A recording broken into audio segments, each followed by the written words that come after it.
وضو میں چہرے کا دھونا فرض ہے، اس چہرے سے کیا مراد ہے؟ داڑھی کے بال، کن پٹی، ہونٹ، پلکیں، یہ بھی اس میں شامل ہیں؟ تو ہیں تو کس انداز سے اس کو چہرے کو دھونا یہ ارشاد فرماتے ہیں؟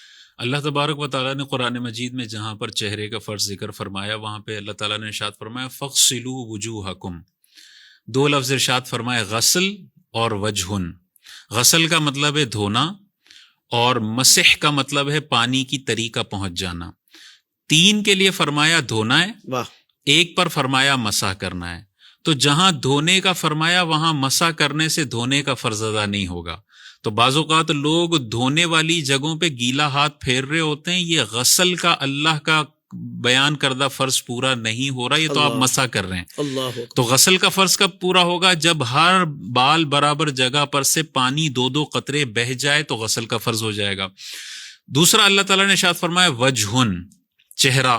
اب چہرے کی کیا ڈیفینیشن ہے؟ علماء کرام نے ارشاد فرمایا ایک کان کی لو سے دوسرے کان کی لو تک، اور جہاں انسان کے عادتاً بال جمتے ہیں وہاں سے لے کے یہ ٹھوڑی کے نیچے تک، یہ جو نیچے کے دانت جہاں جمے ہوئے ہیں نا، یہ ٹھوڑی کے نیچے، یہ جو سرکل میں ایریا آ رہا ہے اس کو حقیقت میں کہتے ہیں وجہن، چہرہ۔ بالکل ٹھیک۔ اب اس ایریا میں جو جو چیز مواجہت میں آ رہی ہے، نظر میں آ رہی ہے، اس کو دھونا فرض ہے۔ ٹھیک ہے، تو اب ایک کان کی لو سے دوسرے کان کی لو، تو کن پٹیاں چہرے کے اندر داخل ہیں، یہ جو کھال والا حصہ ہے۔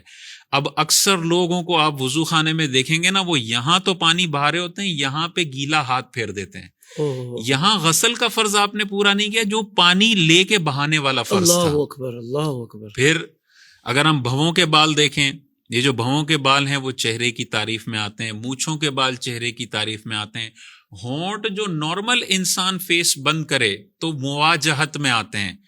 یوں کر کے وضو کیا تو ہونٹ اندر چلے گئے، یہ ہونٹوں پہ پانی نہیں بہا، فرض ادا نہیں ہوگا۔ اللہ اکبر۔ اسی طرح پلکوں کے بال چہرے کی ڈیفینیشن میں آتے ہیں، آنکھوں کے جو اندر کا یہ جو بیچ کا حصہ ہے وہ، آنکھوں کے اندر کا دھونا فرض نہیں ہے، لیکن آنکھوں کے باہر کا حصہ، پلکوں کا حصہ، پیشانی، بعض اوقات بڑے بال ہوتے ہیں تو وہ یوں پانی ڈالتے ہیں اور اوپر گیلا ہاتھ پھیر لیتے ہیں۔ اب یہاں پہ انہوں نے مسح کیا، انہوں نے دھونے کا فرض اللہ تعالیٰ کا جو ہے وہ پورا نہیں کیا۔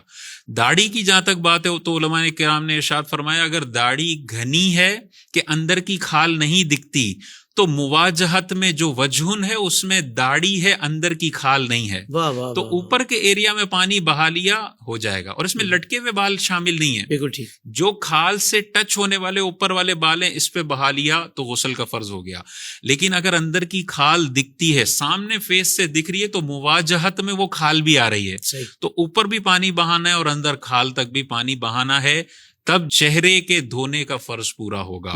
آپ آج مسجدوں میں جا کے دیکھیں، اس ڈیفینیشن کے ساتھ آپ وضو کرتا ہوا لوگوں کو میرا خیال ہے 40-50% لوگ ہوں گے جو اتنی احتیاط کے ساتھ قرآن کی آیت پر عمل کر رہے ہوں گے۔